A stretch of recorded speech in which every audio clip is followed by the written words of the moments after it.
BJP ने आगामी पश्चिम बंगाल विधानसभा चुनाव 2026 के लिए 13 उम्मीदवारों की चौथी लिस्ट जारी कर दी है और साथ ही मैनागुड़ी निर्वाचन क्षेत्र में उम्मीदवारों को बदल दिया है। पश्चिम बंगाल में बीजेपी अकेले अपने दम पर चुनाव लड़ रही है। बीजेपी के सबसे बड़े नेता शुवेंदु अधिकारी राज्य में 2 सीटों पर चुनाव लड़ रहे हैं। पश्चिम बंगाल में 2 चरणों में विधानसभा चुनाव होने हैं। पहले चरण के लिए 23 और दूसरे के लिए 29 अप्रैल को मतदान होगा। बीजेपी ने उम्मीदवार बनाया है।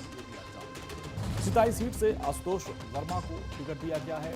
नाटाबाड़ी से गिरिजाशंकर रॉय को टिकट दिया गया है। बागदा एससी सीट है, यहां से सोमा ठाकुर को बीजेपी ने अपना टिकट दिया है। मगराहाट पूर्व ये एससी सीट है, यहां से उत्तम कुमार बनी को टिकट दिया गया है। पाल्टा सीट से देवांशु पांडा को टिकट दिया गया है। सोनारपुर उत्तर से देवाशीष धर को टिकट दिया गया है।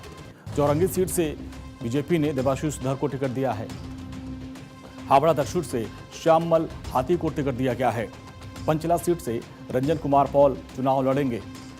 चंडीपुर सीट से पीयूष कांति दास को टिकट दिया गया है।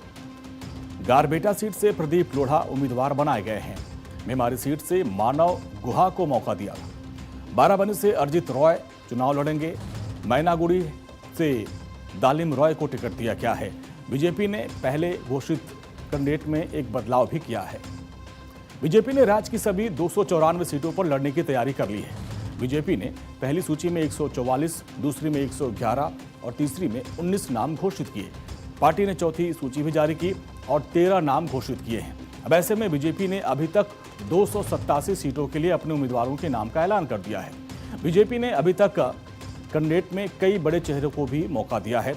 इनमें शुवेंदु अधिकारी, दिलीप घोष, अग्निमित्रा पॉल, स्वपन दास गुप्ता और निशीथ प्रमाणिक, रूपा गांगुली, जितेंद्र कुमार तिवारी, कौस्तुभ बागची के बड़े चेहरे शामिल हैं। बीजेपी ने संदेश खाली हिंसा के बाद चर्चा में आई रेखा पात्रा को भी फिर से मौका दिया है। वो हिंगलगंज से चुनाव लड़ रही हैं। इसके अलावा बीजेपी ने पानीहाटी सीट से आरजीकर कांड की मृतक लेडी डॉक्टर की मां को भी मैदान में उतार दिया है।